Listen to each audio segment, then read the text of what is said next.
বিশেষ নিবিড় সংশোধনী সংক্রান্ত নোটিশে হাজিরা দিতে বুধবার যাদবপুরের কার্যনগরে একটি স্কুলে পৌঁছেছিলেন ঘাটালের তৃণমূল সাংসদ দেব। শুনানি শেষে বেরিয়ে তাকে দেখা যায় হাসি মুখেই। বেরিয়ে এসে তিনি জানান, ব্যক্তিগতভাবে কোনো ভোগান্তির মুখে পড়তে হয়নি, তবে এই পুরো প্রক্রিয়া নিয়ে তার উদ্বেগ সাধারণ ভোটারদের জন্য, বিশেষ করে প্রবীণ নাগরিকদের কথা ভেবে। দেব বলেন, তিনি নিয়ম মেনেই সমস্ত নথি নিয়ে শুনানিতে হাজির হয়েছিলেন। প্রামাণ্য নথি হিসেবে সঙ্গে ছিল পাসপোর্ট।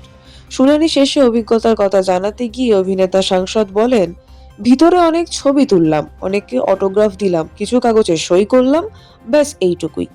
তবে নিজের অভিজ্ঞতার বাইরে গিয়ে নির্বাচন কমিশনের কাছে একটি মানবিক আবেদনও জানান তিনি। দেবের কথায়, বহু প্রবীণ নাগরিক আছেন যারা শারীরিক কারণে দীর্ঘ সময় লাইনে দাঁড়াতে পারেন না। ঠান্ডার মধ্যে তাদের জন্য এই প্রক্রিয়া কষ্টকর হয়ে উঠছে।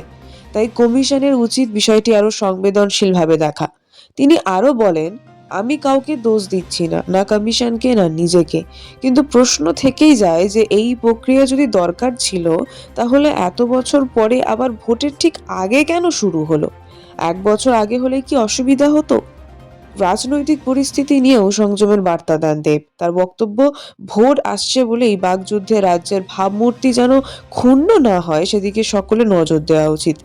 উল্লেখ্য, পশ্চিম মেদিনীপুরের ঘাটাল লোকসভা কেন্দ্র থেকে টানা 3বার সাংসদ হয়েছেন দেব, 2014, 2019 এবং 2024 সালে।